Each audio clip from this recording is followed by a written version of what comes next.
দাঁড়ায় দাঁড়ায় বললে মনে হয় সবাই শুনবে, দাঁড়িয়ে বললে মনে হয় সবাই শুনবে।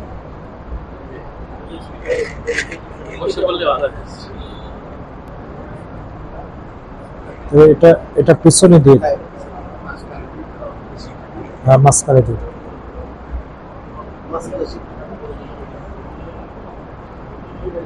বিসমিল্লাহির রহমানির রহিম।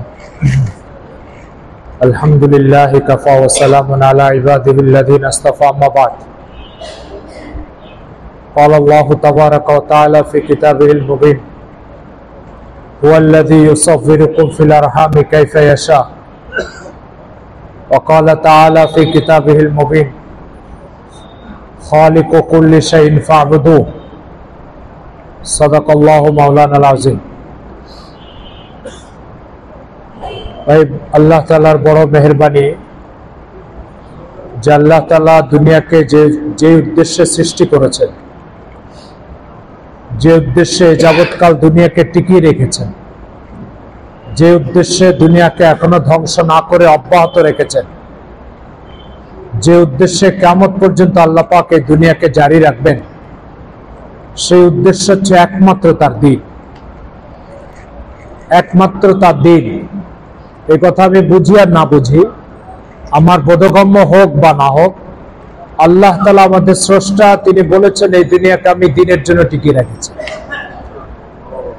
যতদিন এই জমিনের উপরে আল্লাহর নাম উচ্চারিত হতে থাকবে ততদিন এই জমিন টিকে থাকবে। যেদিন এই জমিন থেকে আল্লাহ তাআলার নাম টোটাল মুছে যাবে, সেদিন আল্লাহ তাআলা এই জমিনকে টিকিয়ে রাখার প্রয়োজনীয়তা অনুভব না করে এটাকে ধ্বংস করে দিবে। তো এই জন্য মোহতারাম হাজরিন, আল্লাহ তাআলার নাম উচ্চারণ করা, মালিক হিসাবে তাকে স্বীকার করা, মালিক হিসাবে তাকে দুটো সিজদা দিতে হবে, এটা তার হক, এটা উপলব্ধি করা, দুনিয়াতে আল্লাহ তাআলার পাঠানো সব নিয়ামতের মধ্যে শ্রেষ্ঠ নিয়ামত। আল্লাহ তাআলা এই অনুভূতি অল্প হোক বেশি হোক আমাদেরকে দিয়েছেন, এই জন্য আল্লাহ তাআলার শুকর আদায় করে আলহামদুলিল্লাহ। মোহতারাম হাজরিন, দিন হচ্ছে ছোট বাচ্চার বুলির মতো, দিন হচ্ছে ছোট বাচ্চার বুলির মতো।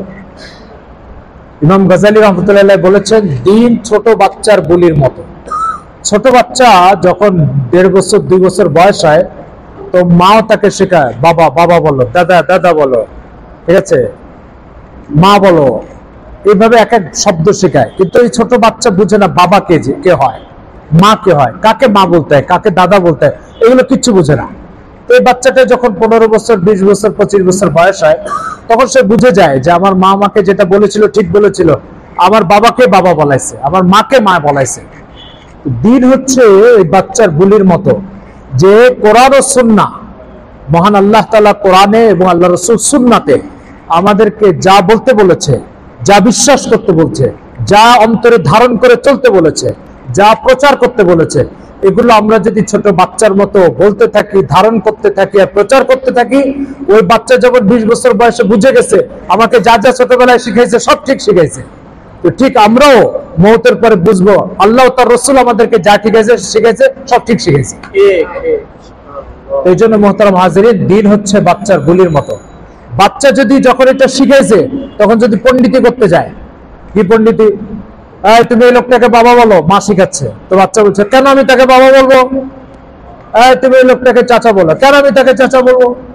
এইভাবে যদি বাচ্চা আপত্তি করে এবং সেখানে তার নিজের অপরিপক্ক বুদ্ধির কোনো প্রভাব বিস্তার করার চেষ্টা করে, তাহলে ওই বাচ্চা যেমন কোনো পরিচয় সঠিকভাবে পাবে না, তো ঠিক মানব জাতি যদি কোরআন ও সুন্নাহর শেখানো বক্তব্য থেকে বেরিয়ে নিজের মেধা সেখানে খাটানোর চেষ্টা করে, তাহলে সে বাচ্চার মতো সবকিছুর পরিচয় উল্টা বুঝবে, উল্টা চলবে, উল্টা চেতনা ধারণ করে দুনিয়ার জীবন পার করবে। এই জন্য মোহতারাম হাজিরিন, আমি বুঝি আর না বুঝি, এই দুনিয়াকে আল্লাহ পাক সৃষ্টি করেছেন তার গোলামীর জন্য, এই দুনিয়াকে আল্লাহ পাক সৃষ্টি করেছেন তার পরিচয়ের জন্য, এই দুনিয়াকে আল্লাহ পাক সৃষ্টি করেছেন তার নাম দুনিয়ার প্রতিটা ইঞ্চি ইঞ্চিতে উচ্চারিত হওয়ার জন্য। যতদিন মানুষের সাথে সম্পৃক্ত থাকবে, ততদিন সে দুনিয়া সৃষ্টি এবং তাকে সৃষ্টির যে উদ্দেশ্য তার উপরে টিকে আছে। যেদিন এই উদ্দেশ্য থেকে সে বিচ্যুত হয়ে যাবে, সেদিন সে মানব জীবনের সৃষ্টি পরিচালনা অব্যাহত রাখার মৌলিক চেতনা থেকে বিচ্যুত হয়ে যাবে। এই জন্য মোহতারাম হাজিরিন, প্রথম কথা হচ্ছে এটা আমাকে আল্লাহ পাক তার গোলামের জন্য সৃষ্টি করছে। কিসের জন্য ভাই? হ্যাঁ, আল্লাহ তাআলা তার গোলামের জন্য সৃষ্টি করছে। এই পথে যে যত আগে সে তার জীবন তত সফল, এই পথে যে যত পিছিয়ে তার জীবন তত ব্যর্থ এবং বিফল। এই জন্য মানব জীবনের লক্ষ্য আল্লাহ তাআলার গোলামি। মানব জীবনের কি লক্ষ্য ভাই? বলি আবার বলি, আল্লাহ পাকের গোলামি। আর কারোর গোলামি করতে হলে তার পরিচয় জানা লাগে। পরিচয় জানা ছাড়া কারো গোলামি করা যায় না। যেমন আপনি রাস্তা দিয়ে হাঁটতেছেন, নিচের দিকে হাঁটতেছেন, কে পার হয়ে যাচ্ছে আপনি চিনছেন না। সম্মানিত মানুষ, তাকে না দেখার কারণে, না চেনার কারণে আপনি তাকে সালাম না দিয়ে, তার হক যে সম্মানটুকু সেটা না দিয়ে আপনি চলে যাবেন। কিন্তু যদি আপনি তাকে চিনেন, বুঝেন, হ্যাঁ ইনি আমার একজন সম্মানিত মানুষ, তাহলে সালাম দেওয়া, মুসাফা করা, তার হক আদায় করা সব করবেন। তাহলে যখন তার হক নষ্ট করে চলছেন, চিনেন নাই তখন, আর যখন সালাম দিচ্ছেন, তার হক আদায় করছেন, তার সম্মান করছেন, তখন তাকে কি করছেন? চিনে করছেন। ঠিক তেমনি ভাবে আল্লাহ তাআলার পরিচয় যদি কেউ না চিনে, আল্লাহকে সঠিক অর্থে যদি কেউ না চিনে, তখন তাকে দিয়ে সকালে আল্লাহর হক নষ্ট হবে, দুপুরে আল্লাহর হক নষ্ট হবে, রাতেও আল্লাহর হক নষ্ট হবে। আর যখন কোনো ব্যক্তি আল্লাহ তাআলাকে ভালোভাবে চিনবে, তখন তো সে এমন ভাবে হক আদায় করবে যে সে আল্লাহর সামনে মাথা ঝুঁকাবে আর মনে করবে যদি এই সিজদার ভিতরে মৃত্যু হয়ে যেত তাহলে আমার জন্য সৌভাগ্যের বিষয় ছিল। মোহতারাম হাজিরিন, আমরা ইসলামের ইতিহাসে একজন ইমামের কথা পড়েছি, মনে আসলো ইমাম আউজাই রাহমাতুল্লাহ আলাইহির কথা। সকালে ওনার বাসায় মহিলাদের তালিম হতো। এক মহিলা ওনার বাসায় ঢুকছে, তো ওনার স্ত্রীকে বলছে যে তোমার বাচ্চা আমার হযরতের এই জায়নামাজের উপরে পেশাব করে দেয়, তুমি এটা ঠেকাতে পারো না? ইমাম আউজাইর স্ত্রী বলছে যে প্রতিদিন পেশাব করে আমি কয়দিন ঠেকাবো? তো বলছে আরে জায়নামাজ কি বাথরুম নাকি যেখানে পেশাব করবে তুমি এটা ঠেকাতে পারবে না? তখন ইমাম আউজাইর স্ত্রী বলছে যে আসলে এটা কোনো বাচ্চার পেশাব না, তুমি ভুল বুঝেছো, এটা হচ্ছে তোমার হযরতের শেষ রাতের চোখের পানি। এটা শেষ রাতে চোখের পানি, জায়নামাজ এত ভিজে গেছে আরেকজন বিশ্বাসই করতে পারছে না এটা চোখের পানি দিয়ে হচ্ছে, সে বিশ্বাস করতেছে এটা হচ্ছে বাচ্চা পেশাব করেছে। একজন যে আল্লাহকে চিনবে তার এরকম চোখের পানি দিয়ে জায়নামাজের আধা ভিজে যাবে। এটা হচ্ছে যে চিনেছে তার পরিণতি, তার অবস্থা। আর যে চিনে নেই সে তো আল্লাহর খাবে, আল্লাহর করবে, আল্লাহর জমিনে থাকবে, আল্লাহকে একটা সেজদাও দিবে না। এই জন্য মোহতারাম হাজিরিন, মানব জীবনের প্রথম ও প্রধান দায়িত্ব আল্লাহকে চেনা। আর কোন সত্য কারো অস্বীকার করার দ্বারা সেটা কখনো পরিবর্তন হয়ে যায় না। আমি একজন পুরুষ মানুষ, আল্লাহ তাআলা আমাকে পুরুষ হিসাবে সৃষ্টি করেছেন। কত লোক আমাকে মহিলা বললে আমি মহিলা হয়ে যাব? বলেন কত লোক? 2 কোটি মানুষ যদি বলে আপনি একজন মহিলা, মহিলা হয়ে যাব? তাহলে আমার সত্য পরিচয় যেটা পুরুষ, এটা কারোর পরিচয় গোপন, কারোর ভুল বুঝার দ্বারায়, কারোর ভুল সিদ্ধান্ত দেওয়ার দ্বারায়, অথবা কারোর এই সত্য বাস্তবতাকে অস্বীকার করার দ্বারায় এটা কখনো চেঞ্জ হবে না, পরিবর্তন হবে না। পৃথিবীর প্রতিটা মানুষও যেদিন আল্লাহ তাআলার ব্যাপারে নেতিবাচক বিশ্বাস লালন করবে অন্তরে, অথবা আখিরাতের ব্যাপারে ভুল বিশ্বাস লালন করবে, সেই দিনও আল্লাহ তাআলা সকল মানুষের স্রষ্টা, যেদিন স্বীকার করবে সেদিনও সবাই স্রষ্টা। আল্লাহ তাআলা পৃথিবীর প্রত্যেকটা ইঞ্চি ইঞ্চির স্রষ্টা। আল্লাহ তাআলা কোরআন মাজিদে বলছেন খালিকু কুল্লি শাইইন ফাবুদু, প্রত্যেকটা দৃশ্যমান অদৃশ্যমান বস্তুকে আমি একা সৃষ্টি করেছি, আমার এই সৃষ্টির ভিতরে কেউ শরীক নাই। কোরআনের অন্য এক আয়াতে আল্লাহ তাআলা বলছেন হুয়াল্লাযী ইউসাব্বিরুকুম ফিল আরহামি কাইফা ইয়াশা, তোমাদের মাতৃগর্ভের ভিতরে তোমাদের দেহ সৃষ্টির পিছনে তোমাদের বা তোমাদের বাবা মার কারোর কোনো পরিকল্পনার কোনো অংশ নাই। তুমি কালো হবে না সাদা হবে, নারী হবে না পুরুষ হবে, কোন শহরে আসবে, কোন ভূমিতে জন্ম নিবে, কোন রঙের জন্ম নিবে, কি রুচি প্রকৃতি নিয়ে জন্ম নিবে, এগুলো সব আমার সিদ্ধান্তের কারণে হয়েছে, কারো কোনো দখল নাই এর ভিতরে। কে বলছেন এই কথা? আল্লাহ তাআলা বলছেন। অন্য এক আয়াতে আল্লাহ তাআলা বলছেন ওয়াল্লাযী খালাকাকুম ফি বুতুনি উম্মাহাতিকুম লা তা'লামুনা শাইআ, তোমাদের প্রত্যেককে মাতৃগর্ভে আমি আমার পরিকল্পনা দিয়ে সৃষ্টি করেছি, লা তা'লামুনা শাইআ, তোমরা কিচ্ছু জানতে না যে তুমি কি নিয়ে আর কি অবস্থায় জন্মগ্রহণ করে, এই জন্মের পিছনে, এই সৃষ্টির পিছনে তোমার কারোর পরিকল্পনা, এগুলো সব আমি একা করেছি। মোহতারাম হাজিরিন, আমার সড়ক দুর্ঘটনার শিকার হয়ে আমার হাত ভেঙে গেল। এবার আমরা কি করি? আমরা চিন্তা করি সবচেয়ে ভালো দক্ষ হাড় বিশেষজ্ঞ ডাক্তার কে আছে, তার কাছে যায়, যে এটাকে প্লাস্টার করায়, চিকিৎসা করা, অপারেশন করায়, আরো কত কিছু করায়। প্রশ্ন হচ্ছে হাড় ভেঙে যাওয়া, এরপর এটাকে চিকিৎসা করা, এটা একটা কাজ। আর এই হাতটা নতুন করে তৈরি করা, এটা একটা কাজ। দুটোর ভিতরে কঠিন কোনটা বলে? তৈরি করা কঠিন না ভেঙে যাওয়ার পরে ঠিক করা কঠিন? কোনটা কঠিন? তৈরি করা কঠিন, আর ভেঙে যাওয়ার পরে ঠিক করা তুলনামূলক সহজ। তো যদি কঠিনটার এই সহজটার জন্য, মানে ভেঙে গেলে ঠিক করতে হবে, চিকিৎসা করতে হবে, এই সহজটার জন্য যদি দক্ষ ডাক্তার হয়, তো তৈরি করার জন্য দক্ষ স্রষ্টার দরকার হয় নাই? আমাদের দিলে নষ্ট হয়ে গেলে বা ভেঙে গেলে দক্ষ ডাক্তার দিয়ে চিকিৎসা করতে হবে, নষ্ট হয়ে গেলে দক্ষ ডাক্তার দিয়ে চিকিৎসা করতে হবে, এই চিন্তা মাথায় আসে। কিন্তু এটা তৈরি করা আরো কঠিন কাজ, এটার জন্য আরো দক্ষ স্রষ্টা দরকার, এই চিন্তা মাথায় আসে না। ওদেরকে কি বুঝাইতে পারছি ভাই? এই জন্য প্রত্যেকটা জিনিস এরকম। এক বোতল পানি আপনি কিনে নিয়ে আসছেন 20 টাকা দিয়ে, দোকানে যেয়ে বলছেন ভাই পানির দাম কত, বলছে 20 টাকা। কি করছে দোকানদার? বড় জোরে বোতলে পানিটা ঢুকাইছে। পানি সৃষ্টির কাজও কি দোকানদার করেছে? ভাই পানি সৃষ্টিটা কে করেছে? দোকানদার। কে করেছে এটা? দোকানদার কি করেছে? শুধু বোতলের মধ্যে পানিটা ভরছে। তো পানি ভরা একটা কাজ, পানি তৈরি করা একটা কাজ। কোনটা সহজ, কোনটা কঠিন? তৈরি করা কঠিন, আর সহজ বোতলে ভরা। তো বোতলে যে ভরছে তার পাওনাটা স্বীকার করে 20 টাকা দিয়ে আসি, যে সৃষ্টি করেছে তার পাওনা আমরা স্বীকার করি না। হাদিস শরীফে আসছে, কোন বান্দা যদি পানি খাওয়ার আগে বিসমিল্লাহ বলে আর শেষে আলহামদুলিল্লাহ বলে, তো পানি তৈরি করার যে অবদান আল্লাহ তাআলার, তার পাওনা আদায় হয়ে যাবে, তার শুকর আদায় হয়ে যাবে। কিন্তু আল্লাহকে না চেনার কারণে, আল্লাহকে না বুঝার কারণে যে বোতলে ভরছে তার সহজ কাজটা পাওনা পরিশোধ করাকে জরুরি মনে করি, পানি সৃষ্টির কঠিন কাজটা আল্লাহ পাক করেছেন এটাকে জরুরি মনে করি না, স্বীকারও করি না, আদায় করি না। কি এই ধরনের নীতিহীনতার মধ্যে আমাদের জীবন পার হচ্ছে কিনা বলেন? আচ্ছা, আপনি কি বলবেন আপনার কিডনি নষ্ট হয়ে গেছে, এক ডাক্তারের কাছে যাবেন, ডাক্তার বলল আপনার কিডনি চিকিৎসা করে দিব, 2 লাখ টাকা লাগবে। তো 2 লাখ টাকা দিয়ে কিডনি চিকিৎসা করে আসলাম। তো চিকিৎসা করার জন্য যদি একজন দক্ষ ডাক্তারের হাত লাগে, তৈরি করার জন্য একজন দক্ষ মালিকের হাত লেগেছে, লাগিয়েছে কিনা? তো যে সৃষ্টি করেছে, যে চিকিৎসা করছে, তার যদি 2 লাখ টাকা পাওনা থাকে, তো যে সৃষ্টি করেছে তার পাওনা কত বলেন? তার পাওনা কত বলেন? আমাদের এই সমাজ আল্লাহকে ভুলে যাওয়া এবং আল্লাহকে না চেনা, এটার ভিতরে এত তীব্র গতিতে চলছে যে ডাক্তার চিকিৎসা করে দিবে 2 দিনের বিষয়, তার জন্য 2 লাখ টাকা দিতে রাজি। আর আল্লাহ তাআলা বলছে আমি তোমাকে পুরো দেহ সৃষ্টি করেছি, আমাকে 2টো সিজদা দিলে আমার পাওনা পরিশোধ হয়ে যাবে। আমাদের এই সমাজ এটা স্বীকার করতেও রাজি না, পাওনা পরিশোধ করতেও রাজি না। এই সমস্যা এই সমাজে কেন? এই সমস্যা সমাজে একটি কারণে, সেটা হচ্ছে ডাক্তারের পরিচয়, তার ডিগ্রি পরিচয় সব জায়গায় লেখা থাকে, এটা চর্চা হয়, এটার আলোচনা হয়, কিন্তু যে আল্লাহ তাআলা কিডনি তৈরি করে 60 বছর 70 বছর এই কিডনির সুবিধা তাকে সরবরাহ করেছে, এই সুফল ভোগ করার সুযোগ করে দিচ্ছে, এই মালিকের আলোচনা নাই, তার পরিচয় নেই, তার পরিচয় নিয়ে কোথাও কোনো পর্যালোচনা এবং চর্চা নাই। যে কারণে ডাক্তারও তার পাওনা আমরা বুঝি, কিন্তু যে স্রষ্টা কিডনি সৃষ্টি করেছে তার পাওনা বুঝি না। মোহতারাম হাজিরিন, কিডনি আমি নষ্ট হয়ে গেলে চিকিৎসা করতে হবে, এটা বাস্তব। কিডনি তৈরি করা লাগছে, এটা বাস্তব না? তৈরি না করলে এটা আমি পাইছি কোথায়? তৈরি না করলে এটা আমি পেয়েছি কোথায়? তো ডাক্তারের পাওনা পরিশোধ করাকে সমাজ স্বীকার করে, আর কিডনি তৈরি করে দিয়েছেন মহান আল্লাহ তাআলা, এটা স্বীকার করে না। এরকম কিডনির মতো কত পার্টস একজন মানুষ শরীরে নিয়ে বহন করে বেড়াচ্ছে বলেন? একটা দুটো না। তাহলে কোন বিবেকে সে আল্লাহকে সিজদা দিবে না? কোন বিবেকে সে আল্লাহর গোলামি করবে না? কোন বিবেকে সে আল্লাহ তাআলার শ্রেষ্ঠত্ব আর তার প্রভুত্ব সে মুখে স্বীকার না করে জীবন পার করবে? কোন বিবেকে করবে এটা?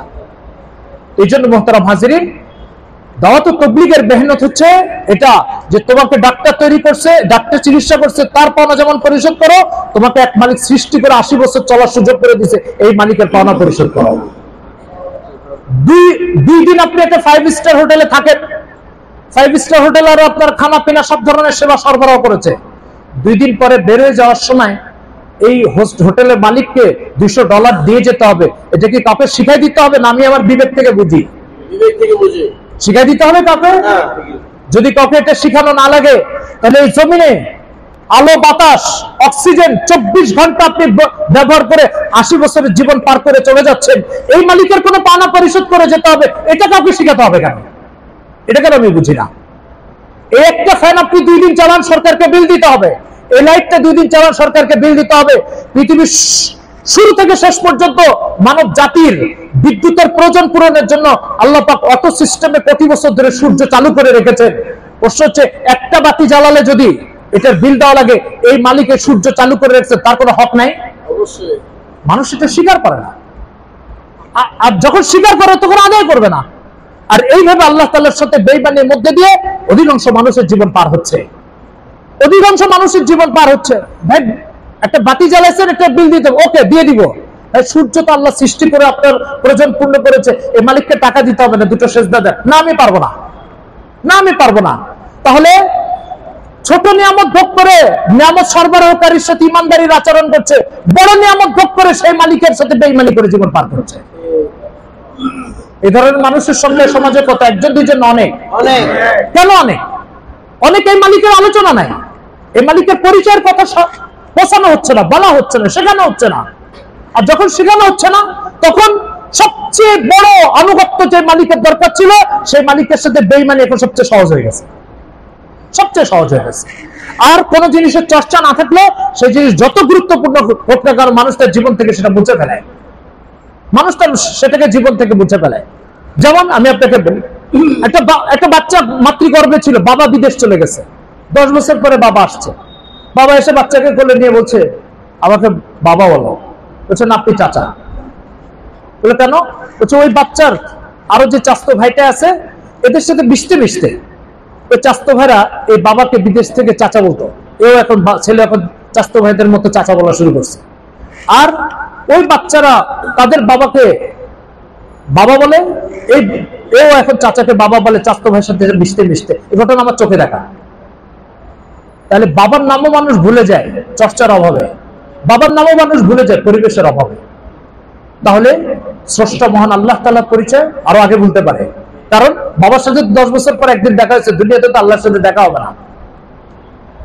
এই জন্য মুহতারাম হাজিরিন, আল্লাহকে ভুলে গেলে আল্লাহ কি আপনাকে ছেড়ে দিবে? না, রক্ষরে ছেড়ে দিবে না। আমি সহজ ভাষায় বলি, আপনি কারো কাছে 10,000 টাকা পাবেন, 2 বছর ধরে টাকাটা দেয় না, 2 বছর পরে যেদিন দেখা হবে সেদিন তাকে ছেড়ে দিবেন না কিছু বলবেন? কিছু বলবেন না, বলবেন। কি জন্য বলবেন? আপনার পাওনা পরিশোধ করেনি। আপনার 10,000 টাকা পাওনা পরিশোধ না করার কারণে যদি তার বিচার হতে পারে, তাকে লাঞ্ছিত হতে হয়, তাহলে আল্লাহ তাআলার জমিনের উপরে 80 বছর জীবন পার করে তার গোলামি না করে, তার হক না আদায় করে চলে যাবেন, আপনাকে ছেড়ে দেওয়া হবে? আপনার 10,000 টাকা পাওনার বিচার আছে, আল্লাহর পাওনার বিচার নেই। এবার দেখেন কোরআন কি বলছে। কোরআন বলছে কুল্লুহুম আতিহি ইয়াউমাল কিয়ামাতি ফারদা, তোমাদের এক একজনকে বিচারের কাঠগড়ায় দাঁড় করে বিচার করা হবে। কেন? আমি সৃষ্টি করেছি, আমার হক আদায় না করে চলে এসেছে কেন? বলো, কার বক্তব্য এটা? কার বক্তব্য বলেন? পৃথিবীর 800 কোটি মানুষকে এই মালিক তৈরি করেছে। এখন পৃথিবীতে কত মানুষ আছে? 800 কোটি। এই 800 কোটি মানুষকে তৈরি করার পরে মালিক কি বলছে জানেন? বলছে খালাকাস সামাওয়াতি ওয়াল আরদা ওয়া মা বাইনাহুমা ফি সিত্তাতি আইয়ামিন ওয়া মা মাসসানা মিন লুগুব। আমি আসমানকে তৈরি করেছি, জমিনকে তৈরি করেছি, এর মাঝে প্রতিটা বিন্দু বিন্দুকে তৈরি করেছি, বিন্দু মাত্র কোনো ক্লান্তি আমাকে স্পর্শ করে নাই। আপনি এই মালিকের সাথে বেঈমানি করে চলে যাবেন, তার কাছে হাজির হয়ে যাবেন। তো মানুষ যখন তার প্রবৃত্তিকে, মানুষ যখন আল্লাহর গোলামি না করে, তখন তার প্রবৃত্তি তার খোদা হয়ে যায়। আর এই প্রবৃত্তি নামক খোদার গোলামি করে করে সে তার জীবন পার করে, আর এইভাবে জাহান্নামের লাকড়ি হয়ে চলে যায়। কোরআন আল্লাহ তাআলার স্পষ্ট বক্তব্য, খালাকাকুম ফামিনকুম কাফির ওয়া মিনকুম মুমিন, তোমাদের প্রত্যেককে আমি আমার ক্ষমতা দিয়ে সৃষ্টি করেছি, যে স্বীকার করে তাকেও সৃষ্টি করেছি, যে স্বীকার করে তাকে আমি সৃষ্টি করেছি। লাম লাআন্না জাহান্নামা মিনাল জিন্নাতি ওয়ান নাসি আজমাইন, তোমাদেরকে দিয়ে আমি জাহান্নাম ভর্তি করব, যারা আমার গোলামি করে আসেনি তাদেরকে দিয়ে জাহান্নাম ভর্তি করব। তার বক্তব্য এটা, বলেন। আচ্ছা, এরকম একটা সূর্য সৃষ্টি করে আল্লাহ তার ক্ষমতা আমাদেরকে দেখাই দিয়েছে কিনা বলেন তো? এই সূর্যটা কে তৈরি করেছে? কোন দেশের সরকারের জন্য এটা সম্ভব? তাহলে কে তৈরি করেছে এটা? এই সূর্য যে মালিক তৈরি করেছে, এরকম উত্তপ্ত আরেকটা জাহান্নাম এই মালিক তৈরি করতে পারবে না? আমি যদি প্রথমবার আপনাকে দেখাই দিই যে দেখেন আমি এই মোবাইলটা তৈরি করেছি, দ্বিতীয়বার আমি পারবো কি পারবো না বলেন তো? পারবো। তো আল্লাহ তাআলা প্রথমবার এরকম একটা উত্তপ্ত সূর্য তৈরি করে দেখাই দিয়েছে, দ্বিতীয়বার অবশ্যই পারবে। প্রথমবার কঠিন, দ্বিতীয়বার সহজ। তো আল্লাহ তাআলা বলছে এরকম একটা উত্তপ্ত জাহান্নাম আমি তৈরি করব, আর যারা যারা আমার হক আদায় না করে চলে আসছে তাদের ওখানে ভর্তি করব। এজন্য দিন মানা, আল্লাহর গোলামি করা, এটা মানব জীবনের সবচেয়ে বেসিক কথা, সবচেয়ে বেসিক কথা এবং সবচেয়ে সহজ ও বোধগম্য কথা। দিন মানা এবং আল্লাহ তাআলার গোলামি। কেন? সহজ কথা। আপনাকে একজন 20,000 টাকা বেতন দেয়, তার ফ্যাক্টরিতে আপনাকে চাকরি দিবে, বলবে যে সকাল 9টা থেকে বিকাল 5টা পর্যন্ত আমার অফিসে চাকরি করতে হবে। আপনি আপনার মাথা দিয়ে চিন্তা করেন, এটা স্বাভাবিক কথা, আমি তার থেকে 20,000 টাকা স্যালারি নিই, তো সে আমাকে যা যা করতে বলবে আমি করব।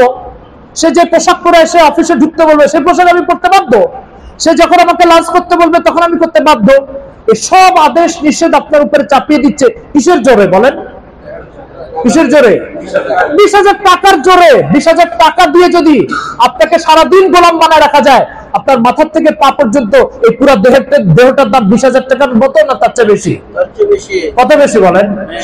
তো 20,000 টাকা দিয়ে যদি সারাদিন গোলাম বানানো যায়, এই পুরো দেহ তৈরি করে কত সময় গোলাম বানানো যাবে আপনাকে বলেন? কত সময় গোলাম বানানো যাবে? আর আল্লাহ তাআলা এই জন্য কোরআন মাজিদে বলেছেন, কাইফা তাকফুরুনা বিল্লাহ ওয়া কুনতুম আমওয়াতা। তোমরা কোন বিবেকে আমার সাথে বেঈমানি করো?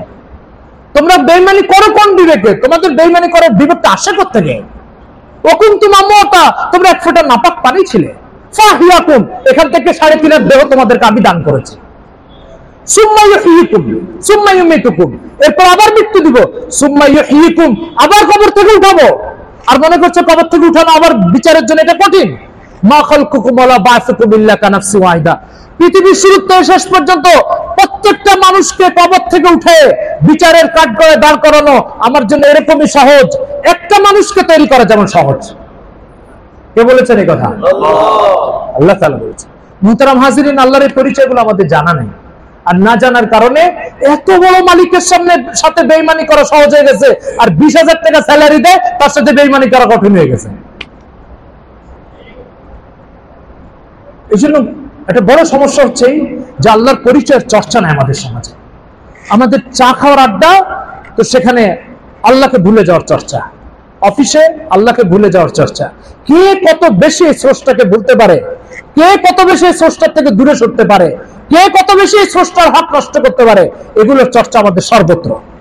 যদি আমাদের শিক্ষা প্রতিষ্ঠানে, আমাদের সিলেবাসে, আমাদের চায়ের আড্ডায়, আমাদের অফিসে, আমাদের দোকানে যদি এই মালিকের পরিচয়ের চর্চা হতো, তাহলে যে মানুষ মাত্র বোতলে পানি ঢুকাই দেওয়ার জন্য 20 টাকা দিতে রাজি, এই মালিক যে পানি সৃষ্টি করছে তার জন্য দুইবার বিসমিল্লাহ আর আলহামদুলিল্লাহ পড়তে কেন রাজি হবে না? কিন্তু এটা তো চর্চা হতে হবে। কি হতে হবে? এটা চর্চা। কিন্তু চর্চা নাই। দাওয়াতের মেহনত সমাজের এই ঘাটতিটা ফিরাপ করতে চাচ্ছে। এজন্য কোন মানব সমাজে যদি আল্লাহ তাআলার মতো একজন মালিকের চর্চা না থাকে, তাহলে ওই সমাজের মানুষ জীবনযাত্রার প্রশ্নে জীবজন্তুর মতো হবে। কেমন জীবজন্তুর মতো হবে? জীব আপনি 5 বছর ধরে খাওয়াচ্ছেন, তারপরে একদিন গোয়ালে এসে চোর যদি তার রশি খুলে নিয়ে যেতে চায়, গরু তার সাথে চলে যাবে। একবারও বলবে না তোমার সাথে যাবো না, কারণ 5 বছর ধরে আমাকে এক মালিক খাওয়ায়। বলবে এই কথা? বলবে না। কেন? মালিকের কথা, তার আনুগত্য করা, তার সাথে বেঈমানি না করা, এটা কখনো জীবের বৈশিষ্ট্য না, এটা মানুষের বৈশিষ্ট্য। আল্লাহ তাআলার বরত্ব, তার পরিচয় যদি মানব সমাজের মধ্যে না হয়, তো মানব সমাজের ভিতরে পশুরের স্বভাবটা চলে আসবে। আল্লাহর খাবে আল্লাহর করবে, আর রাত দিন আল্লাহর সাথে বেঈমানি করবে। এই জন্য ভাই বলেন, আল্লাহ তাআলার পরিচয় আমাদের সমাজে হওয়া দরকার কি দরকার না? এটা চর্চা হওয়ার দরকার কি দরকার না? এই চর্চা আর কোথাও নাই। এই চর্চা দাওয়াতের মেহনতে পাবে না, দাওয়াতের মেহনতে।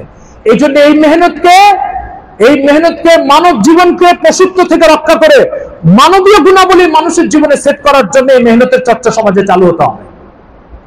ঘরে ঘরে, পথে পথে, রোডে রোডে, আড্ডায়, সব জায়গায়। আমি যদি একজনের সাথে আল্লাহ তাআলাকে নারাজ করার কথা তার দেওয়া জিহ্বা দিয়ে বলতে পারি, তাহলে আল্লাহ তাআলার পরিচয়ের কথা তার দেওয়া জিহ্বা দিয়ে কেন বলতে পারবো না? আমি একজন লোকের সাথে রিকশায় যাচ্ছি, আমার ডানে একজন বসা, রিকশা চালক বসা, আমি কমপক্ষে এতটুকু বলতে পারি তাকে যে ভাইজান, আমি যদি আপনাকে 50 টাকা ভাড়া না দিই, আপনি রেগে যাবেন না খুশি হবেন? রেগে যাব। কেন? বলছে এই জন্য রেগে যাবেন, আপনার পাওনা পরিশোধ করি নেই। তো আপনি আমাকে 10 মিনিট রিকশায় নিয়ে আসার কারণে, এতটুকু সেবার কারণে আপনার একটা হক 50 টাকা আমার উপর অপরিহার্য, সেটা না দিলে যদি আপনি নারাজ হন, আল্লাহ তাআলা 80 বছর আপনাকে তার জমিনের উপরে পালতেছে, আপনি মালিকের পাওনা পরিশোধ করবেন না, সে কিভাবে রাজি হয়ে যাবে আপনার উপরে? এই কথাটুকু রিকশাওয়ালাকে বলতে পারি কি পারি না ভাই? পাশে যে যাত্রী বসে হয়েছে তাকে বলতে পারি কি পারি না? কিন্তু কই, আমরা বলি না। এটা আমরা লজ্জা পাই, আল্লাহর কথা বলতে লজ্জা পাই। দরকার ছিল সাহসিকতার সাথে এই কথার চর্চা করা। এই জন্য মুহতারাম হাজিরিন, দিন যদি কোনো সমাজে না থাকে, আল্লাহর পরিচয়ের কোনো চর্চা যদি কোনো সমাজে না থাকে, সেই সমাজের মানুষের অবস্থা হবে জীবজন্তুর অবস্থার মতো হবে। এটা আমার কথা না ভাই, এটা কোরআনের কথা। সূরা মুহাম্মদ 26 নম্বর পারা আল্লাহ তাআলা বলছেন, ইন্নাল্লাযীনা কাফারু ইয়াতামাত্তাউনা ওয়া ইয়াকুলুনা কামা তাকুলুল আনাম ওয়ান নারু মাসওয়াল লাহুম। কোন সমাজে যদি ঈমানের চর্চা না থাকে, আল্লাহর পরিচয়ের চর্চা না থাকে, সেই সমাজের মানুষের জীবনযাত্রা, গতিবিধি, খাওয়া দাওয়া সব হবে জীবজন্তুর মতো। জীবজন্তুর ভিতরে কোনো বাদ বিচার থাকে না। ঠিক দিনের চর্চা না থাকলে সে সমাজে বাদ বিচার থাকবে না। কোরআনের সূরা সদ একটা সূরা আছে, এই সূরা সম্ভবত 24 নম্বর আয়াত। হযরত দাউদ আলাইহিস সালামের একটা গল্প উল্লেখ করছেন আল্লাহ তাআলা। দাউদ আলাইহিস সালাম উনি তো আপনারা জানেন উনি বাদশা ছিলেন। তো উনি ওনার বাদশাহী প্রাসাদের মধ্যে বসা দুটো লোক বিচার নিয়ে আসছে। এই দুটো লোকের ছাগল মাঠে চড়ে, একজনের 99টা ছাগল, একজনের একটা ছাগল। এবার দুজন এসে একজন আরেকজনের বিরুদ্ধে বিচার দিচ্ছে দাউদ আলাইহিস সালামকে। বলছে যার একটা ছাগল, সে বলছে যে দাউদ আলাইহিস সালামকে বলছে যে হে আল্লাহর নবী, এই লোকটার 99টা ছাগল, এ আমাকে প্রতিনিয়ত ফুসলায় আর আমাকে চাপ প্রয়োগ করে, আমি যেন এই একটা ছাগল তাকে দিই। তো আপনি এটার একটা সুষ্ঠু বিচার করে দেন। ঘটনা একটা শুনেছেন দাউদ আলাইহিস সালাম, একটা সিদ্ধান্ত শোনাচ্ছেন, সেই সিদ্ধান্ত কোরআনে আল্লাহ তাআলা বলছেন, ওয়াইনাল খুলাতা লা ইয়াবগি বাযুহুম আলা বাযিন। দাউদ আলাইহিস সালাম বলছেন যে সমাজে ঈমানের চর্চা থাকে না, আল্লাহর বিচারের চর্চা থাকে না, আখিরাতের অনুভূতির চর্চা থাকে না, সেই সমাজে প্রত্যেক ক্ষমতাবান দুর্বলদের উপর জুলুম করে। এটা কোরআনের বক্তব্য, সূরা সদ। দাউদ আলাইহিস সালাম বাদশা, তখন তিনি বলছেন কোন সমাজে ইল্লাল্লাযিনা আমানু ওয়া আমিলুস সালিহাত, কেবলমাত্র যাদের ভিতরে ঈমানের চর্চা আছে তারাই শুধু দুর্বলদের হক রক্ষা করার জন্য সচেষ্ট হয়, নতুবা কোন সমাজে দ্বীনের চর্চা না থাকলে ক্ষমতাবান দুর্বলদেরকে চুষে চুষে খেতে থাকে। দাউদ আলাইহিস সালামের যে কথাটা কোরআন উল্লেখ করছে, এটা কি বাস্তব কথা না অবাস্তব কথা? এই জন্য দ্বীন চর্চা আখিরাতে জাহান্নাম থেকে মুক্তির জন্য তো দরকার, এই সমাজকে পশুত্ব থেকে বাঁচানোর জন্য দরকার। জঙ্গলের ভিতরে হর দুর্বলকে শক্তিশালী পশুরা গ্রাস করে খায়, এটা তো জানা আছে আপনাদের না? ওই জঙ্গলের অবস্থাটা মানব সমাজে ফিরে আসবে। বাঁচার একমাত্র রাস্তা কি? বাঁচার একমাত্র রাস্তা হচ্ছে এটা। বাড্ডা এলাকায়, আমি তো বাড্ডা মাদ্রাসায় অনেক বছর ধরে ফতোয়ার কাজ করি, তো আমার কাছে মাসলা আসছে, মা সদ্য অবসরে গেছে, পেনশনের টাকা নিয়ে আসছে, দুই ছেলে মায়ের উপরে টর্চারিং শুরু করছে পেনশনের টাকা বন্টন করে নেওয়ার জন্য। মা বিরক্ত হয়ে অস্বস্তি পেয়ে মেয়ের বাড়িতে বেড়াতে চলে গেছে, দুই ছেলে সেখানে চলে গেছে, যে মাকে শারীরিকভাবে আঘাত করেছে পেনশনের টাকার জন্য। অথচ বাবা মারা যাওয়ার পরে এই মা স্কুলের শিক্ষকতার পেশার টাকা দিয়ে এই দুই ছেলেকে মানুষ করে ঢাকা ইউনিভার্সিটি থেকে মাস্টার্স কমপ্লিট করাইছে। আজকে সে মা পেনশনের টাকা পেয়েছে, দুই ছেলে মায়ের উপর আক্রমণ করছে। আপনি এটাকে পশুত্ব ছাড়া কি বলবেন বলেন? পশুত্ব ছাড়া কি বলবেন? টোটাল শিক্ষা ব্যবস্থার ভিতরে এই মালিক একজন দেখছে, মনিটরিং করছে, তার সামনে জবাবদিহি করতে হবে মায়ের সাথে অসদাচরণের কারণে। এই কথা টোটাল শিক্ষা ব্যবস্থার ভিতরে দুটো বাচ্চাকে পড়ানো হয় না হওয়ার কারণে এখন কি হয়েছে? সমাজটা জাহান্নামের গর্তে পরিণত হয়ে গেছে। মুহতারাম হাজিরিন, নিজেরাও দিন শিখেন, সন্তানাদিকে দিন শিখেন, নতুবা আগামী দিন অত্যন্ত অন্ধকার আসতেছে। পরিবারের ভিতরে দিনের চর্চা করবেন না, সন্তানাদিকে দিন শিখাবেন না, আল্লাহ তাআলার বরত্বের সাথে পরিচয় করাবেন না, আখিরাতের চেতনা সন্তানাদির অন্তরে স্থাপনের চেষ্টা করবেন না। এই সন্তানাদির হাতে আপনাকে নিগৃহীত হতে হবে, বৃদ্ধাশ্রমে যেতে হবে। চোখে দেখা বাস্তবতা বলছি, কোনো স্বপ্নের কথা বলছি না। এই জন্য আখিরাতে জাহান্নাম থেকে বাঁচার জন্য যদি না হয়, অন্তত দুনিয়াতে সন্তানাদির হাতে নিগৃহীত হওয়ার থেকে বাঁচার জন্য সন্তানাদিকে দিন শিখান। আমরা এই কথা বলছি না আপনি দুনিয়া শিখান, আপনি দুনিয়া শেখান, কিন্তু দুনিয়ার সাথে দিন শিখান। আল্লাহকে, আখিরাত কি, বিচারের দিন কি, এগুলো শিখান সন্তানাদিকে। এগুলো যদি না শিখান তো আপনার সন্তান আপনাদেরকে বৃদ্ধাশ্রমে পাঠিয়ে দিবে। আমাদের আগে বৃদ্ধাশ্রম শুধু ওই এসে ছিল, আগারগাঁওতে ছিল, এখন বৃদ্ধাশ্রমে যে আমাদের পাশে খিলগাঁওতে চালু হয়ে গেছে। মুহতারাম হাজিরিন, দিন মানব জীবনের সবচেয়ে নিরাপদ ঠিকানা। দিন মানব জীবনের সবচেয়ে নিরাপদ ঠিকানা। মাছ যেমন পানির বাইরে নিরাপদ থাকতে পারে না, তেমনি ভাবে দিনের বাইরে মানব জাতি কখনো নিরাপদ থাকতে পারে না।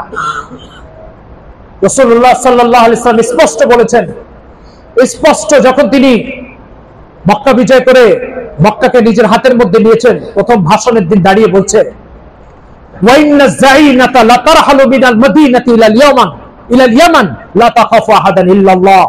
আমি যে দিন নিয়ে আসছি তোমাদের মধ্যে, খোদার কসম করে বলছি, এই দিন যদি তোমরা অক্ষরে অক্ষরে পালন করো, একজন নারী একা মদিনার থেকে হেঁটে হেঁটে ইয়ামান চলে যাবে, আল্লাহ ছাড়া আর কাউকে ভয় পেতে হবে না। কে বলেছে এই কথা? মুহাম্মদ রাসূলুল্লাহ সাল্লাল্লাহু আলাইহি ওয়াসাল্লাম। নিরাপত্তা কোথায় রেখেছেন? আল্লাহ পাক দ্বীনের মধ্যে রেখেছেন। এই জন্য দ্বীনের চর্চা হতে হবে, দ্বীনের প্রচার হতে হবে, আল্লাহর পরিচয়ের চর্চা হতে হবে।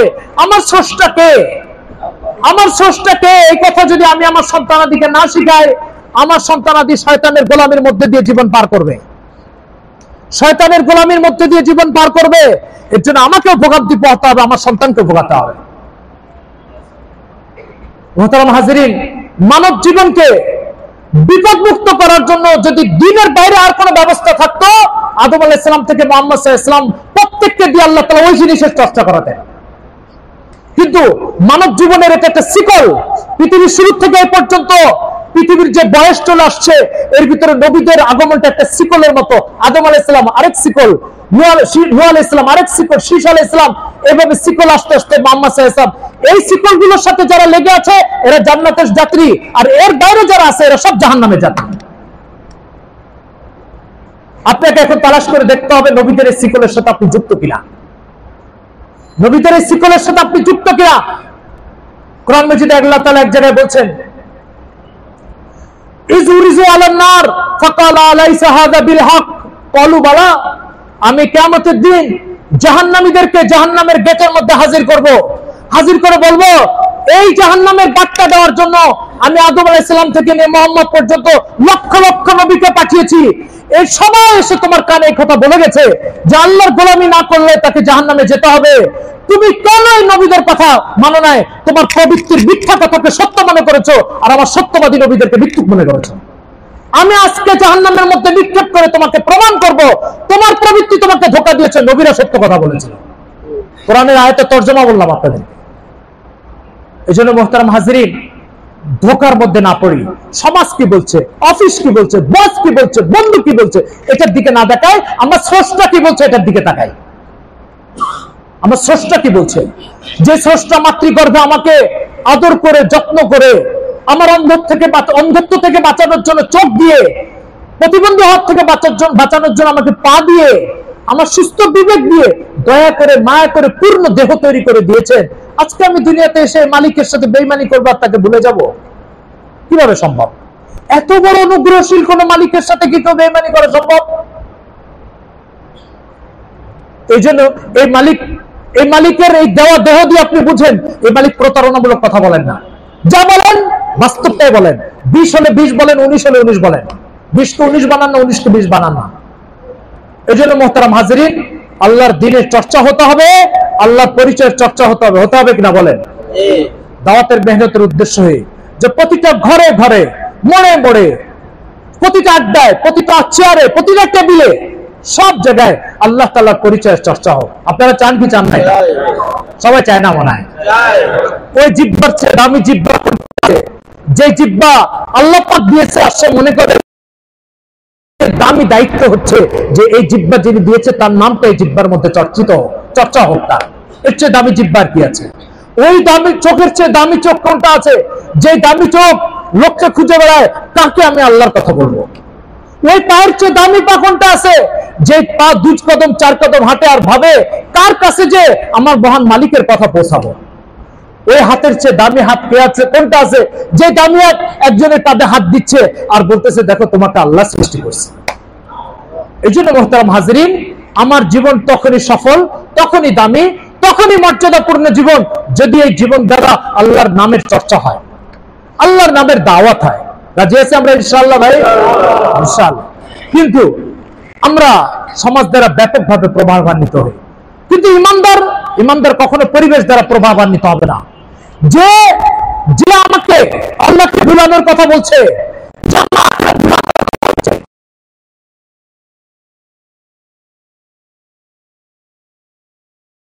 সে হচ্ছে ওই শয়তানের উত্তরাধিকার যাকে জাহান্নাম থেকে জান্নাত থেকে বিতাড়িত করেছে। সে আমাকে আল্লাহ থেকে বিচ্যুত করতে যাচ্ছে। যে মালিক আমাকে সৃষ্টি করছে সেই মালিক থেকে কি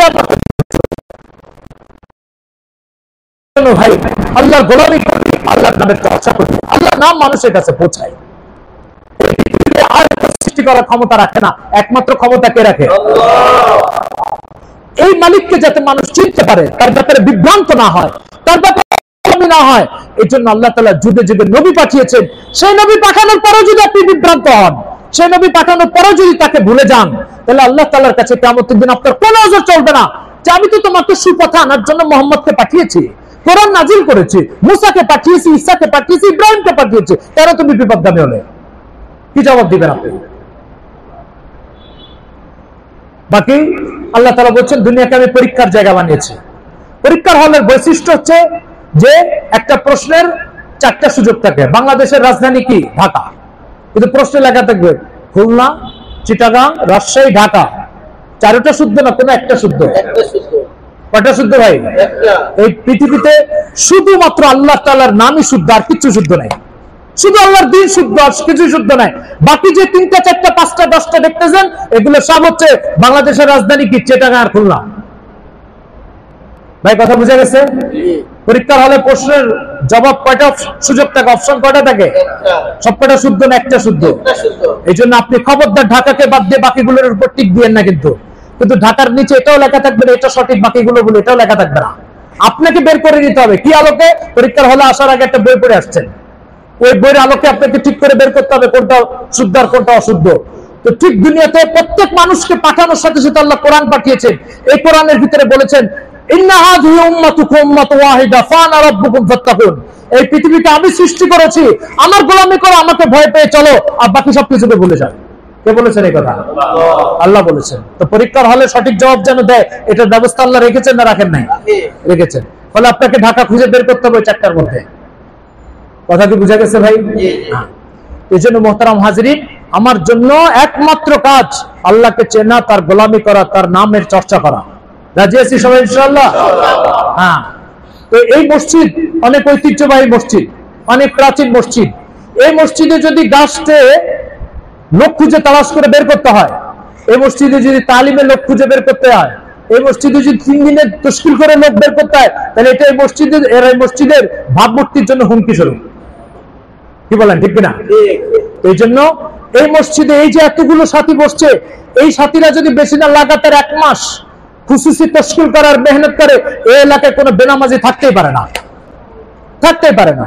একজন বেনামাজির সমস্যা কি? একজন বেনামাজির সমস্যা হচ্ছে তার দিল থেকে এই কথা মুছে গেছে, আল্লাহ আমাকে সৃষ্টি করেছে। এই বেনামাজির মুখ থেকে এটা সরে গেছে যে আমি যে অফিসে চাকরি করতেছি, এই অফিসে আমাকে 30,000 টাকা স্যালারি দিয়ে 10 ঘন্টা খাটায়। আল্লাহ তাআলা আমাকে মাথার থেকে পা পর্যন্ত তৈরি করে দিয়ে তো 24 ঘন্টা খাটানোর অধিকার রাখে। সেখানে সেই মালিক আমাকে বলছে, বান্দা মাত্র 5 ওয়াক্ত নামাজ পড়ার জন্য 2 ঘন্টা টাইম লাগে, তুমি যদি আমাকে 2 ঘন্টা দাও তাহলে আমার হক আদায় হয়ে যাবে, 22 ঘন্টা তোমাকে দিয়ে দিলাম। কিন্তু এই বেনামাজের মাথায় এই যোগ বিয়োগটা নাই, এই হিসাবটা নাই। আর না থাকার কারণে আজকের এই বেনামাজি 10 ঘন্টা অফিসে কাজ করবে, বস সামান্য একটু রাজি হওয়ার জন্য 2 ঘন্টা অফিসে অতিরিক্ত সময় দিবে, কিন্তু আসমান আর জমিনের স্রষ্টাকে নারাজ করার জন্য মসজিদের ভিতরে সিজদা দিতে আসবে না। এই বেনামাজিকে যদি আমরা এই কথাগুলো বুঝাই, তাহলে আমরা অনেকে একসময় মসজিদে আসতাম না, এই কথাগুলো বোঝানোর কারণে আমরা এসেছি কি আসি নাই, তো সেও আসবে। আর যদি কথার কথা নাও আসে, কথার কথা আমি দাওয়াত দিলাম, সে আসলো না, হাদিস শরীফে আসছে যে যে ব্যক্তি আল্লাহ তাআলার কথা বলবে, সেই যাকে দাওয়াত দিলে সে আসুক বা না আসুক, তার সারা জীবন আল্লাহর গোলামীর সব দাওয়াত যে দিছে তার আমলনামায় যুক্ত হতে থাকবে। এই জন্য দাওয়াতের মেহনত আমরা করবো তো ইনশাআল্লাহ ভাই? হ্যাঁ। দাওয়াতের মেহনতের 2টো ধাপ আছে। একটা হচ্ছে যখন আমরা আল্লাহর রাস্তায় যাব তখন, আর যখন মহল্লায় থাকবো তখন। তো মহল্লায় যখন থাকবো তখন আমাদের 5 কাজ। কয় কাজ? 5 কাজ। একটা হচ্ছে মসজিদে মশওয়ারা। আপনাদের এখানে কখন হয় মশওয়ারা? ফজরের পর। বাদ ফজর প্রত্যেকদিন মশওয়ারা হবে। দাওয়াতের কাজের মেরুদণ্ড হচ্ছে মশওয়ারা। দাওয়াতের কাজের মেরুদণ্ড কি? মশওয়ারা। এই মশওয়ারাতে আলোচনা হবে আজকে কোথায় দাওয়াত দিতে যেতে হবে, আজকে কোথায় মোলাকাতের জন্য যেতে হবে। যদি একটা চায়ের দাওয়াত আমাকে হাঁটাতে পারে, তো তো আসমান জমিনের মালিকের নাম পৌঁছাবে একজনের কানে, এটা আমাকে হাঁটাতে পারবে না? অবশ্যই। আমাকে এক কাপ চা 5 টাকা দাম, এক কাপ চা আমাকে একজন খাওয়ানোর কথা বলে নিয়ে যাচ্ছে, চলো দোস্ত তোমাকে চা খাবো, আচ্ছা ঠিক আছে চলো। তো 5 টাকার চা আমাকে নিয়ে যাচ্ছে এক জায়গায়। আর এই আসমান আর জমিন যে মালিক সৃষ্টি করেছে, যার নামের চর্চা, যার নামের দাওয়াত আদম আলাইহিস সালাম থেকে মুহাম্মদ সাল্লাল্লাহু আলাইহি ওয়াসাল্লাম পর্যন্ত লক্ষ নবী দিয়েছে, আজকে আমি 5 মিনিট হাঁটলে এই সব নবীর অনুসরণ সম্ভব আমার দ্বারা। কিন্তু আমি একজনের কাছে আল্লাহর কথাটা বলতে যেতে পারবো না। এই জন্য মশওয়ারাতে বসবো, সকালে মশওয়ারাতে বসবো। রাজি আছেন তো ইনশাআল্লাহ ভাই? আচ্ছা বলেন তো, এই যে তবলিগ আলারা আমাদের পিছনে দৌড়াদৌড়ি করে, ঠিক আছে, জান্নাতে যাব আমি, আল্লাহ আমার হক আদায় করতে হবে আমাকে, তার জমিনে তবলিগ আল্লাহ থাকে, আমিও তো থাকি, তো সে তার জমিনে থাকে, সে আল্লাহর হক আদায় করে, আমিও তো থাকি, তো আমার হকটাকে আদায় করবে। যে মালিক তাকে সৃষ্টি করছে সে তার কাজ করছে, আল্লাহ তো আমাকে সৃষ্টি করছে, আমি তার কথা কেন বলতে যেতে পারবো না? কেন তবলিগ আলাকে আমার পিছনে দৌড়ে বেড়াতে হবে? কেন সেখানে শতপ্রণোদিত নাই? এই জন্য মুহতারাম হাজিরিন, সকালে মশওয়ারা হয়, আমরা মশওয়ারায় বসবো তো ইনশাআল্লাহ ভাই। এরপরে সাপ্তাহিক গাছতে, কি বারে? বুধবার সাপ্তাহিক গাছতে, ইনশাআল্লাহ বসবো তো ভাই, গাছতে বসবো। এরপরে তালিম কখন হয়? বাদেশা তালিম হয়। তো সকালে মশওয়ারা, বুধবারে গাছ, বাদেশা তালিম। আর নিজেদের ঘরে আল্লাহ রসুলের একটা হাদিস প্রত্যেকদিন পড়ার চেষ্টা করি ভাই। সন্তানাদির সামনে আল্লাহ রসুলের কথার এই নূর ঢুকানোর চেষ্টা করি। সন্তানাদি দিলে যদি আল্লাহ রসুলের নূর না ঢুকে, তার কথার আলো যদি না ঢুকে, বিশ্বাস করেন আপনার এই সন্তান, আপনার সন্তানের দিলে যদি আল্লাহ রসুলের কথার এই আলো না ঢুকে, তাহলে আপনার সন্তানের দিলের ভিতরে শয়তান অন্য কিছু ঢুকাবে, ঢুকে তাকে বিপদগামী করবে। মুহতারাম হাজিরিন, এই জন্য বলেন সন্তানাদির দিলের ভিতরে দিনের আলো ঢুকানোর দরকার আছে কি নাই? আল্লাহ রসুল সাল্লাল্লাহু আলাইহি সাল্লাম বলেছেন, আল্লাহ রসুল সাল্লাল্লাহু আলাইহি সাল্লাম বলেছেন, তোমাদের ঘরকে কবরস্থান বানায় রেখো না, কবরস্থানের ভিতরে কোনো আমল হয় না।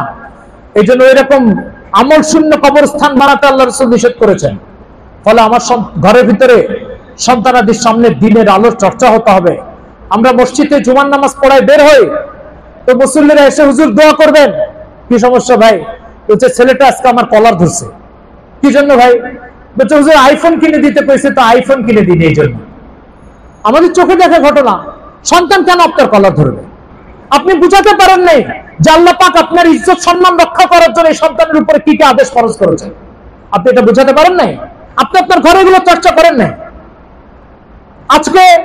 আজকে যখন সন্তান কলার ধরতে আসছে, সেদিন আপনি দোয়া চেতে এসছেন, অথচ এই সন্তান পেটের ভিতরে আসার আগেই আসার দরকার ছিল, বলার দরকার ছিল, হুজুর সন্তান দুনিয়াতে আসতেছে, কোরআন ও সুন্নাতে আমাকে কি কি বলা হয়েছে আমাকে একটু শোনান। ইব্রাহিম আলাইহিস সালামের কথা কোরআন আসছে।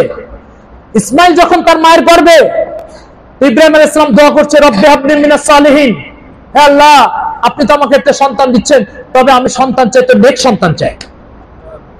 বলেন নেক সন্তানের জন্য দোয়া আর চেষ্টা কখন শুরু করছে? জন্মের পরে না আগে? তো আল্লাহ কোরআনে শিখাচ্ছে যে সন্তানকে সুসন্তান বানানোর চেষ্টা জন্মের আগে করো। আর আমরা যেদিন কলার ধরে সেদিন যাই হুজুরদের কাছে, সেদিন যাই। কোরআন মাজিদে আল্লাহ 25 জন নবীর আলোচনা করেছেন। কতজন? আপনি যেই নবীর আলোচনা উঠাবেন, সেই নবীর জীবনের একটা পাঠ্য হচ্ছে তিনি দিনের দাওয়াত দিতে যে কিভাবে মারপিটের শিকার হয়েছেন, এটা একটা আলোচনা আছে। তিনি তার জাতিকে কি কি বলে দাওয়াত দিতেন, এটা একটা আলোচনা আছে। আর নবীদের জীবনের একটা গুরুত্বপূর্ণ পাঠ হচ্ছে সন্তানাদিকে তিনি কিভাবে দিনের মধ্যে এনেছেন, এর কৌশল আল্লাহ তাআলা তাদেরকে শিখাইছেন। সেই কৌশল তারা কিভাবে প্রয়োগ করেছে সন্তানাদির উপরে, এই সিস্টেমটা কোরআন মাজিদে আল্লাহ তাআলা শোনাচ্ছেন। 25 জন নবী, ইব্রাহিম আলাইহিস সালামের কথা আছে, ইসমাইল আলাইহিস সালামের কথা আছে, লুকমানের কথা আছে, তারপরে ইয়াকুব আলাইহিস সালামের কথা আছে। সূরা বাকারা সম্ভবত বা সূরা আল ইমরান আল্লাহ তাআলা শোনাচ্ছেন, ইযা কুনতুম শুহাদা ইয হাযারা ইয়াকুব আল মাউত ইয ক্বালা লিবানিহি মা তা'বুদুনা মিন বাদি। আল্লাহ তাআলা বলেন, হে মুহাম্মদ সাল্লাল্লাহু আলাইহি ওয়াসাল্লাম, আপনি স্মরণ করুন ইয়াকুবের কথা। কি করেছে ইয়াকুব? 80 বছর বয়স হয়ে গেছে, বৃদ্ধ হয়ে গেছে, মৃত্যুর সময় বিছানায় শোয়া। তো সব সন্তানকে ডাকছে, দেখে বলছে, বাবা আমি চলে যাচ্ছি, কিন্তু একটা পেরেশানি নিয়ে যাচ্ছি। ছেলেরা বললো, বাবা কি পেরেশানি নিয়ে যাচ্ছেন? বললো, পেরেশানি হচ্ছে আমি চলে যাওয়ার পরে এই আসমান আর জমিনের মালিকের সাথে ইমানদারির আচরণ করবা না বেঈমানি করবা, এটা নিয়ে পেরেশান আছি। তো তো সন্তানরা বললো, বাবা আপনি কোনো পরেশানি করবেন না, যেই মালিকের দিকে আপনি সারা জীবন মানুষকে দাওয়াত দিয়ে গেছেন, আমরা সারা জীবন ওই মালিকের গোলামি করব। তখন বলছি ইয়াকুব আলাইহিস সালাম, হ্যাঁ এবার আমি স্বস্তি নিয়ে বলতে পারি। নবীদের স্বস্তি কি ছিল, আমাদের স্বস্তি কি বলেন? এটা হচ্ছে ঘরের তালিম। এটা কি ভাই?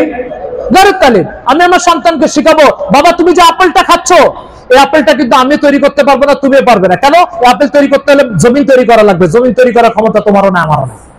বাস আমার সন্তানের এক আপেল দিয়ে আল্লাহ তাআলার পরিচয় এসে গেছে, আপেল আল্লাহ তৈরি করে। আপেল কে তৈরি করে? আমরা আমাদের সন্তানাদির সাথে সব কথা বলি, সব কথা বলি, কিন্তু প্রতি মিনিটে মিনিটে আল্লাহর পরিচয় উপস্থাপন করার সুযোগ ছিল, কিন্তু করি না, করি না। এটা এর ফলাফল কি?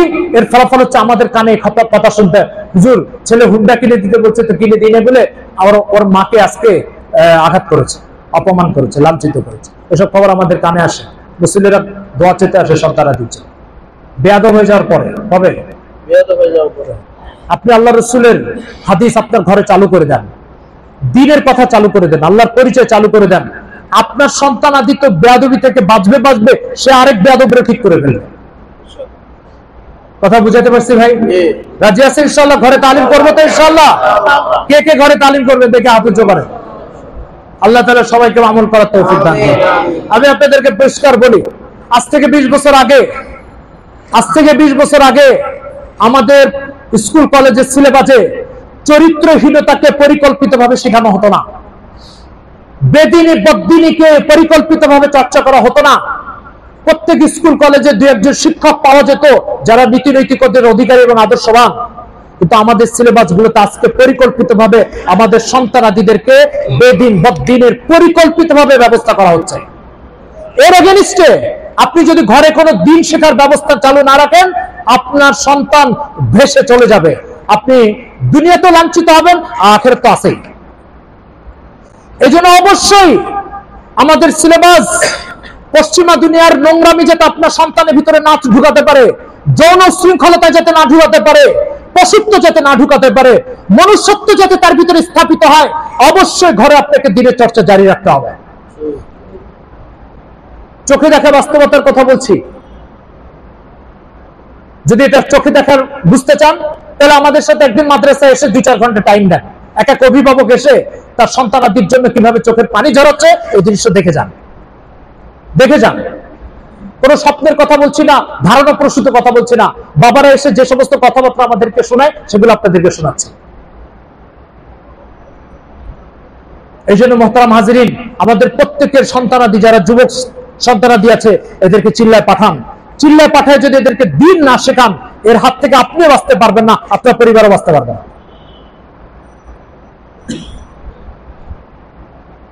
প্রত্যেকে ফিকির করেন তার সন্তানাদিদেরকে কিভাবে চিল্লায় পাঠাবেন। প্রত্যেকে। তো বলতেছিলাম ঘরে তালিম আপনার ঘর থেকে বদ্দিনীকে, বেদিনীকে, খোদাদ্রোহিতাকে ঝাড়ু দিয়ে পিটিয়ে বের করে দেবে। আর যদি দিনের ঘরের ভিতরে তালিম চালু না করেন, আল্লাহর নামের চর্চা না করেন, আখিরাতকে বুঝানোর চেষ্টা না করেন, আপনার ঘর থেকে দিন বেরিয়ে যাবে, ওই জায়গাটা বদ্দিন এসে দখল করে নেবে। ফলে আপনার সন্তান আল্লাহর মতো ক্ষমতাবান মালিককে চিনবে না, তো আপনার মতো বাবাকে কি জন্য চিনবে? তাকে সৃষ্টি যে করেছে তাকে সে ভুলে গেছে, আপনাকে স্মরণ রাখবে কি জন্য সে? তো ঘরে চর্চা করবো তো ইনশাআল্লাহ ভাই। এর জন্য সবচেয়ে সুন্দর ব্যবস্থা হচ্ছে দাওয়াতের সাথীদের সাথে বসে শিখে নিব যে ঘরে হাদিস কিভাবে পড়তে হয়, তালিম কিভাবে করতে হয়, ইমানের মুজাকারা কিভাবে করতে হয়, এগুলো দাওয়াতের সাথীদের থেকে শিখে নিব। আপনি একটা চিল্লায় গেলে আপনি শিখে যাবেন। তো ঘরের তালিম রাজি আছি ইনশাআল্লাহ ভাই। তো 5 কাজের কয়টা কথা বলেছে?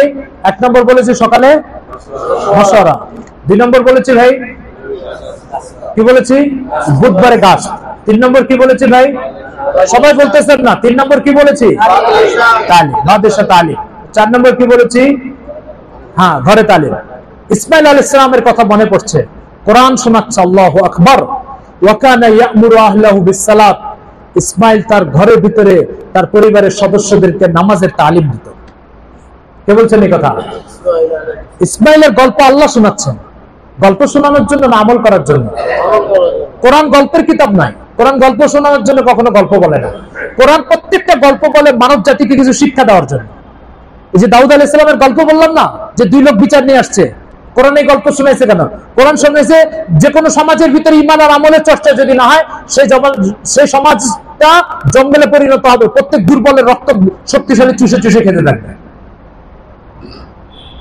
এই জন্য ভাই ঘরের ভিতরে কোরআনের তালিম চালু, এই ঘরের ভিতরে ফাজাইল আমলের তালিম চালু করে দিই। আর 5 নম্বর কি আমল বলেন? 5 নম্বর কি বাকি আছে? দ্বিতীয় গাছ। দ্বিতীয় গাছ করবো ইনশাআল্লাহ। আর এই মসজিদ থেকে প্রতি সপ্তাহে জামাত বের হয় না? এই মসজিদ থেকে প্রতি সপ্তাহে জামাত বের হয়। কথা বুঝা গেছে ভাই? আপনার ঘরে যখন পানি দিয়ে ডুবে যাবে তখন চালে উঠবে, চালও যদি পানি দিয়ে ডুবে যায় এরপরে কি করবেন? নিশ্চয় বাধ্য একটা নৌকা কিনবেন না? তো বর্তমানে জাহান্নামের দিকে পুরা সমাজ ব্যবস্থা জাহান্নামের দিকে এইভাবে স্রোতের মতো চলছে। এই স্রোত থেকে আপনাকে বাঁচতে হলে দাওয়াতের মেহনতের এই নৌকাতে আপনাকে উঠতে হবে।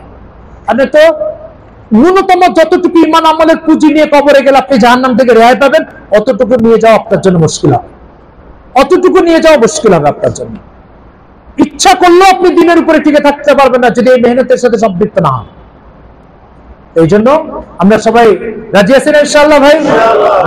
দাওয়াতের সাথীদের খুঁজে বের করতে হবে, আমরা নিজের আগ্রহে আসবো ইনশাআল্লাহ, নিজের আগ্রহে আসবো তো ইনশাআল্লাহ। এরপরে এখান থেকে চলে যাবেন, দেখবেন শয়তান আবার ধোঁকা দিচ্ছে। তার কারণ শয়তান কোনোদিনই চায় না আপনার একটি কদম জান্নাতের দিকে অগ্রসর হোক। সমাজ চায়, এই শয়তান চায় প্রতিটা কদম জাহান্নামের দিকে অগ্রসর হোক। আর আল্লাহ তাআলার ফয়সালা কত ভয়াবহ জানেন? কত ভয়াবহ! জাহান্নামে হযরত আদম আলাইহিস সালাম জান্নাতে বসবাস করতেন। আল্লাহ বলেছেন এই নিষিদ্ধ গাছটার ফল খেয়ে না, তো উনি নিষিদ্ধ গাছের ফল খেয়েছেন। আল্লাহ তাআলার একটা হুকুম থেকে উনি বিচ্যুত হয়েছে, সাথে সাথে ওনাকে জান্নাত থেকে বের করে দিয়েছে। কয়টা হুকুম থেকে বিচ্যুত হয়েছে? যদি একটা হুকুম থেকে বিচ্যুত হওয়ার কারণে জান্নাত থেকে বহিষ্কৃত হন, আপনি দৈনিক হাজার হাজার নাফরমানি করে আবার জান্নাতে যেতে চান কিভাবে বলেন? কিভাবে যেতে চান? এই জন্য মোহতারাম হাজরিন, বহুত খতরনাক বিষয়। দাওয়াতের মেহনত আমাদের সাধারণ মানুষের জন্য ফরজ, এটা ছাড়া নাজাতের রাস্তা নাই। এছাড়া দিনের উপর টিকে থাকা মুশকিল আপনার জন্য। ইবলিসকে আল্লাহ পাক জান্নাত থেকে বের করে দিয়েছেন। কি অপরাধ ছিল? ইবলিসকে বলেছে আদমকে সৃষ্টি করেছে, ওকে সিজদা দাও, উসজুদু লি আদম। তো ইবলিস বলতেছে না, আমি আদমকে কেন সিজদা দিব? ও মাটির তৈরি, আমি আগুনের তৈরি। কথা যুক্তি ছিল। তো আল্লাহ তাআলা বলছে ফাখরুজ মিনা ফাইন্নাকা রাজিম, তুই অভিশপ্ত, বের যা জান্নাত থেকে। সিজদা দিতে কাকে বলেছিল? আদমকে সিজদা, একজন সৃষ্টি, একজন মানুষ, তাকে সিজদা দিতে বলেছে। না দেওয়ার কারণে জান্নাত থেকে বের হয়ে গেছে। এ সমাজের লক্ষ লক্ষ মানুষ আদমের খোদা আল্লাহকে সিজদা দেয় না, আবার এরা জান্নাতে যেতে চায়। মোহতারাম হাজিরিন, এই জন্য আমরা ফিরে আসি, দাওয়াতের মেহনতকে আমাদের নিরাপদ ঠিকানা বানায়। পারবো তো ইনশাআল্লাহ ভাই? দাওয়াতের মেহনত আমাদের নিরাপদ ঠিকানা, দ্বীনের হেফাজত, ইমানের হেফাজত, পরিবারের হেফাজত, সন্তানাদের হেফাজত, সবকিছুর হেফাজতের নিরাপদ ঠিকানা দাওয়াতের মেহনত। আল্লাহ আমাদেরকে তৌফিক দান করেন।